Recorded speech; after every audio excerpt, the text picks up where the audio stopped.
Hey guys, Luke with One Guy's Garage. I just want to give you a quick update on the Jeep. It's been kind of noisy and not really a good filming environment here in the shop, so I just was going ahead and doing some work, but I want to give you guys an update of where we're at right now.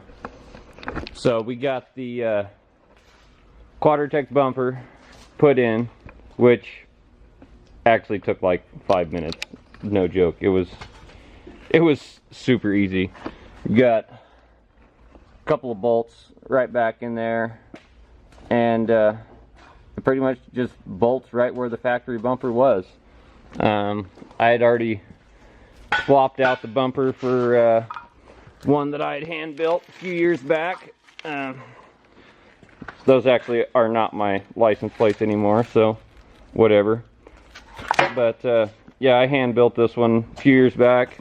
It's been a pretty good bumper, but starting to kind of rust out in places. I know the inside tube is filled with rust. I drilled it out last year, and it was completely full of water. So that's guaranteed not in very good shape. So we went ahead with the stamped steel in the 75th anniversary bronze, which looks freaking great with the red. And we got our oil cooler mounted. We're going to wait to do the lines till we do the run up on the engine, which we also have the engine installed. 4.1 liter stroker. We got to do a run up on the new cam, run up on the crank work, set the rings. So we're going to be doing a lot of sitting here dinking around, revving up and down, getting the crank set, getting everything set. But we've also got the Mishimoto radiator ready to go back in. Had that previously. We also got the front part of the Curry in.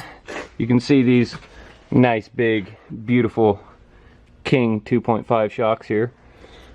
I actually ended up going about 8 turns longer than Curry recommended for the Johnny joints, which I threaded them all the way out to make sure there was plenty.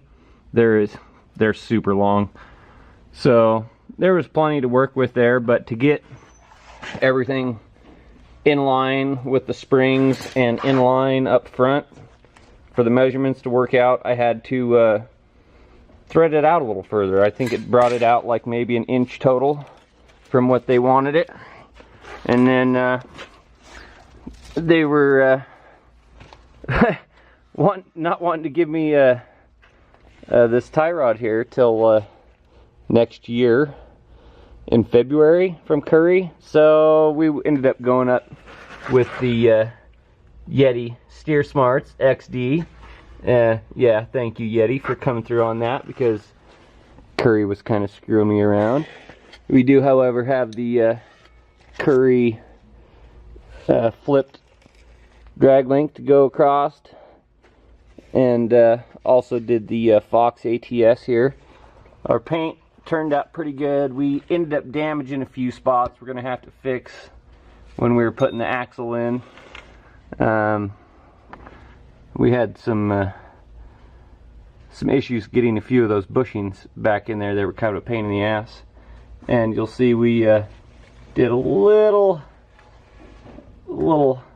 Johnny right there on the Evo, because they did the truss kit for this, so might as well highlight it. Why not? Even though that nice adjustable steering stabilizer kind of hides it. Is what it is. And we'll move to the back here. We're just getting started. Oh, there's my Y pipes. Full cat delete. That's the other thing. Pace setter headers. Boom, all the way down. And we are pulling apart the rear right now. And then we've also got our Quadratec rear. And that's where you can really tell. That bronze looks just killer on the red.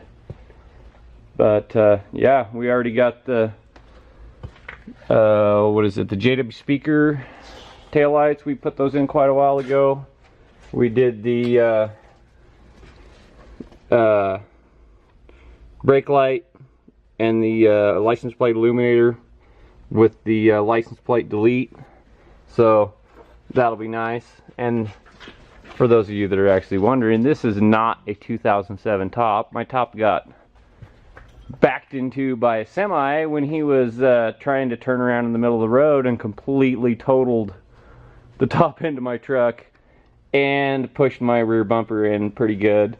If I didn't have a steel rear bumper, it would have done a lot more damage. As you can see, the only real damage that he did to my body was one little crinkle right here.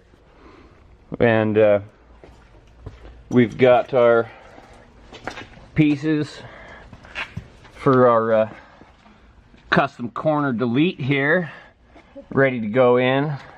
Started taking some of the paint off that. It looks like we're just pretty much going to end up refinishing most of this fender ourselves. It's still pretty dirty. We've got to get everything cleaned up. But once we get the motor fired up, get it running, we'll pull it outside, take the hot seat to everything, get everything cleaned off, get her nice and scrubbed down, and get that nasty little spot cleaned up right there. And we're actually going to go through and we're going to find some rubber plugs and do a little bit more sealing of the body back here, because that hole lets in so much junk into the rear taillight.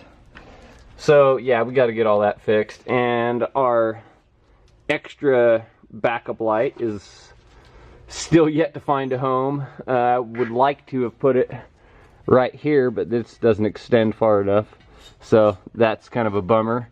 Not really wanting to drill any holes in that thing. Hey Gruntley. So I guess that is what it is. We'll find a spot for it. I was actually looking at some of the top mounts for this, but they will not work with these nice JW Speaker LED taillights, unfortunately. That is what it is. Interior wise, we have got everything cleaned up from what it was. This thing was pretty bad from half living in it in Alaska for a couple of years and driving back and forth through Canada, stuff getting spilled, having dogs, going hunting. Yeah, I used to do a lot of duck hunting, and having your dog in the truck. Well, you know, he's kind of a dirty little pig after you've been playing in the water, aren't you? Yep. And yeah, here's a few of the things that this thing's already had a chance to go conquer. And hopefully we're gonna go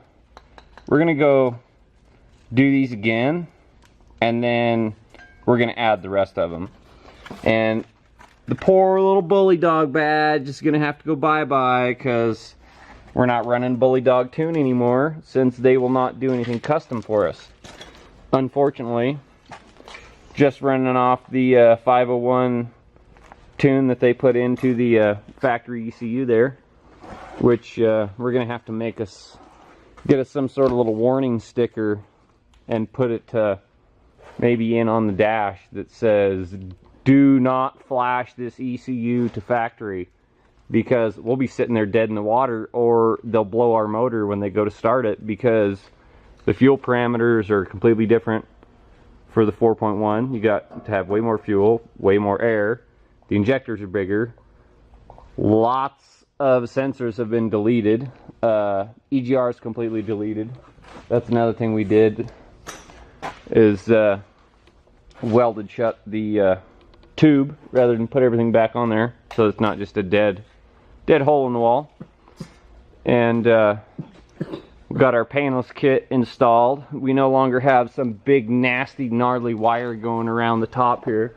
It's nice and clean. We'll tuck right in there just like that when the top's on, and then we'll ground back to our frame here, which this grounds all the way back through to the chassis. So we're good there. That's no issue. And yeah, that's our update on the Jeep. We'll hopefully get some of this rear suspension being put in filmed. Hopefully we'll have a tripod where we can maybe just set this thing up and do some filming here after Christmas. Fingers crossed. And maybe get some stuff done. we finally got our 1,300 feet of electrical wire pulled in the new barn here, so we can finally get some work done on this thing, hopefully. But thanks everybody for watching, and have a happy holidays, and for those of you that hate it so much, Merry Christmas.